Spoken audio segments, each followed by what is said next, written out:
Welcome back to Brewed Awakenings, besties. Grab your cozy hoodie, pull up a chair, get that premium roast poured, and let's get into it. I'm Marie. And I'm Mimi, and oh, brother Fina, do we have a show for you today. We are talking about major budget boundaries for a bridesmaid, breaking down a dark comedy thriller that just wrapped its second season, and drumroll please, Marie is finally going on a date. Okay, let's kick things off with the daily grind. And yes, the rumors are true. After months of me protecting my peace and staying firmly in my own lane, I finally agreed to let a mutual friend set me up on a blind date. She is going outside, y'all. The queen is leaving the castle. But besties, we have a minor emergency because we've been arguing in the studio, AKA our kitchen. all morning about what she's supposed to wear. Marie wants to wear an oversized black blazer and trousers. It's classic. It's chic. It says, I'm sophisticated, business-minded, and I have a high credit score. Girl, it says, I am your CPA and you owe the IRS $7,000. No, absolutely not. It's a first date, not a corporate audit. You need to wear the Midnight Luxe slip dress with a leather jacket. It's effortless, it's a little sassy, and it shows you have a pulse. A slip dress for a blind date is crazy. I'm not giving all that away on the first date, girl. I like structure and I like boundaries. Girl, a leather jacket is a boundary. But look, the mindset shift for today is really about this. Stepping out of your comfort zone is uncomfortable, but that's where the growth happens. Whether you're dressing up for a date or stepping into a new business venture, don't let the fear of the unknown keep you hiding in your house or a boxy blazer. Exactly, kind of. You have to be willing to open the door to new experiences. So as you go into this week, take a chance on something new and sound off in the comments, besties. Do I listen to Meanie and wear the dress, or do I stick to my blazer? Because I am terrified. Okay, guys, it's time to spill the beans. We got a message from a listener who is under an immense amount of pressure right now, and she needs a serious reality check before she goes broke. Yes, she is a bridesmaid in her close friend's wedding. The maid of honor just dropped the itinerary for the Bachelorette trip, and the total cost for each bridesmaid is $2,500. Our listener can't afford this without putting it on a credit card or draining her savings, and she wants to know, how do I tell the bride I can't go without ruining the friendship? $2,500 for a bachelorette party? Did the flight come with the down payment on a house? Are we buying the island or are we just visiting? Whatever happened to a wild night in Nashville? Sis, the math ain't mathin'. It really isn't. Listen, modern wedding culture has gotten completely out of hand. But here's the hard truth.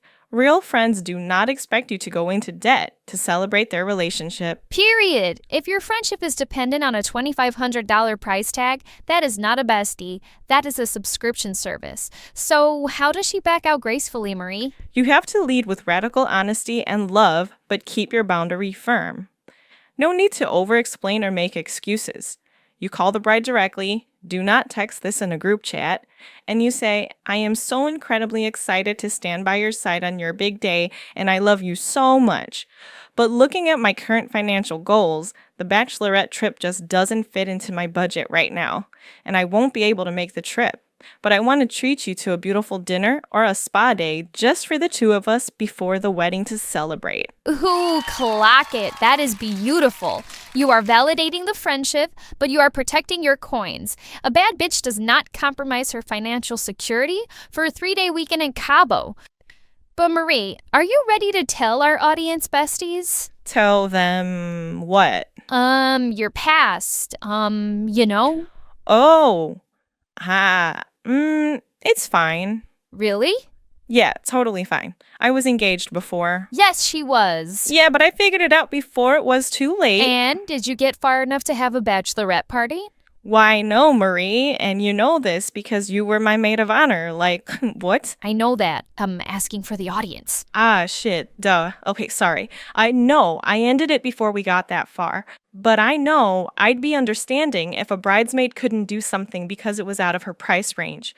If the bride truly loves you, she might be disappointed, but she will understand and respect your responsibility. If she throws a tantrum or kicks you out of the wedding party, then she did you a favor because she valued your wallet more than your presence. Stand your ground, besties.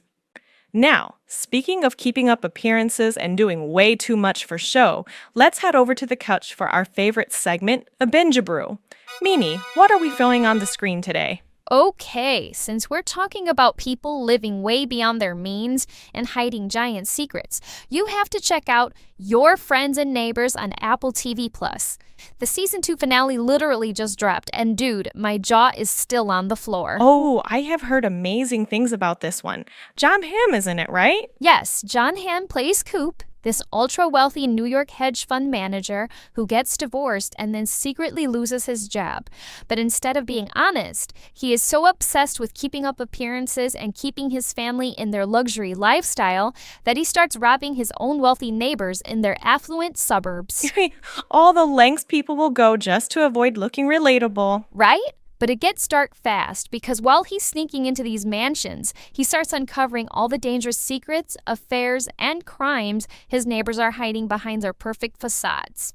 And in season 2, James Marsden joins the cast as this obscenely rich, chaotic new neighbor who threatens to blow Coop's entire operation wide open. What makes that show so brilliant is the social commentary. It exposes how ridiculous people look when they take their status way too seriously and try to pretend to be something they're absolutely not. The secrets will always find a way out. Exactly. It fits perfectly with our theme today.